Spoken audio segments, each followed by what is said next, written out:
Let me take a few questions and then let me walk with my family, okay? I'm feeling great. What happened was, any of you guys ride bikes?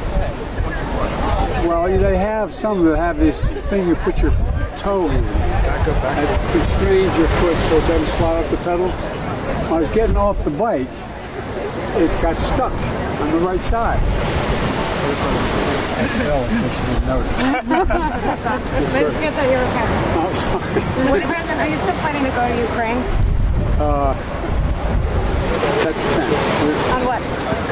On a lot of things relating to whether or not it causes more difficulty for Ukrainians, whether it distracts from what's going on. But I've been meeting with Zelensky, and I've talked with him almost, well, at least 3-4 times a week. And but I'll be heading. I'm going into Germany, then I'm going to Spain, then I'm going to Israel, then I'm going into Saudi Arabia for a larger meeting of the community there, and then I'll be coming home probably directly. So not going to Ukraine on the trip? Well, on this trip, not likely. Mr. President, are you considering a pause on the federal gas tax? Mr. President, we know that you're considering it, and Secretary Gelling spoke about it yesterday. Yes, I'm considering it. How soon can we expect a decision? Well, I hope I have a decision based on data I'm looking for by the end of the week. Will you be sending Americans gas tax cards, gas rebate cards? Well, that's part of what we're considering. That's part of the whole operation. And I'm just not in a position to answer that right now. Excuse me. We're close to making a decision on student debt. Yes.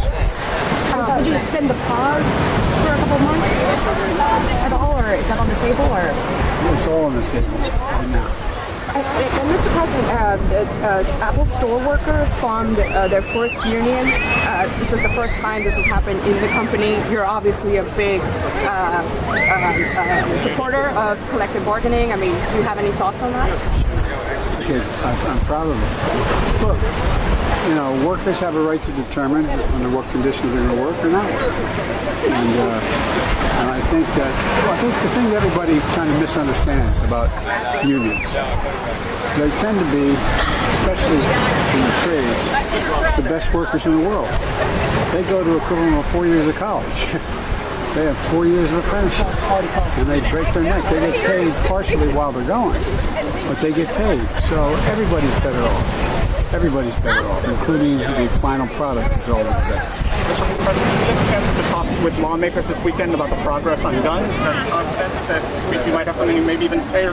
Well, I'm confident that they've done. That there's a serious negotiation that's very close to coming to fruition. It depends on whether or not a particular Republican has the courage to stay with what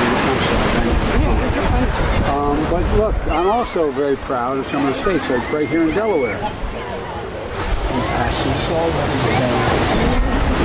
Like I've been pushing, like I pushed the first time, and more states. Good luck to 14 states. So look.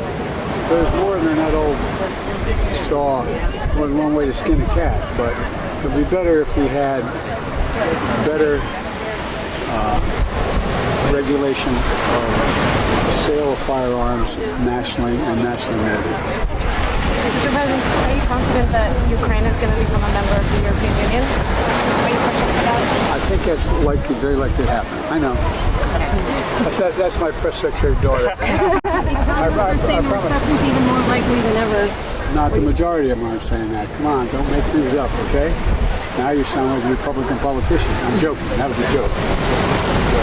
But all kidding aside, no, I don't think it is. I was talking to Larry Summers this morning, and there's nothing inevitable about a recession. Here's what I think we're going to be able to do.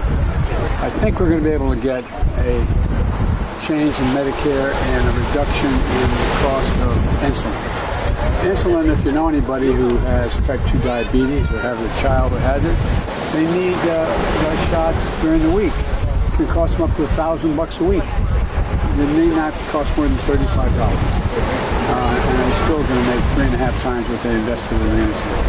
We also can move in a direction that we can provide for the tax, increasing taxes on those in the corporate area, as well as the individuals as it relates to Trump's tax cut, which is inflationary. Who's going out and buying a yacht doesn't help the economy a whole lot. We also, I'm working with our team is put together at the same time. My dear mother used to have an expression, if anything lousy, something good will happen if you look hard enough for it.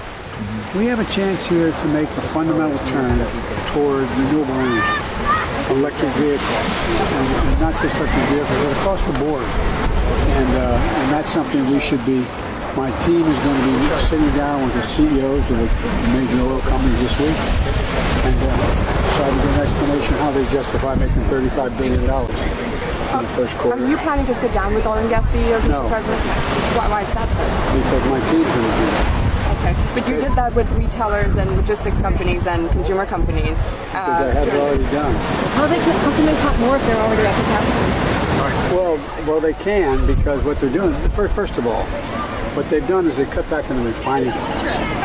All this stuff you hear about and you guys have to report, that Biden limited the amount of oil. They have 9,000 leases. 9,000 leases. And they should either use it or lose it. That's number one. Number two, the problem is what they've done is they've cut back on refining. And they say because they don't want to get caught in a position where eventually they're going to move to alternative energy, renewable energy, and they don't want to get stuck. Well, guess what? There's a logical transition to be made. And I want an explanation from them as to why they aren't refining more oil. And anyway. All right, thank you. We're all set. For your anniversary, sir. Secret. Any top line goals for 2020? Let's go. Yes, one of the things that you may recall that I initiated was the international flat tax provision. And we got 140 some nations to sign on to it. I'm coming. This is my son Bo's oldest daughter, and she's trying to tell me, Dad, Grandpa, Pop, get going. He promised me we'd walk. Okay. What did you guys do for Father's Day? We had dinner. All hung out together. It was really fun, and we did puzzles. What did you buy the first lady? All right. Okay, Dad, we're ready. Get the rabbit. Thank you, guys. There you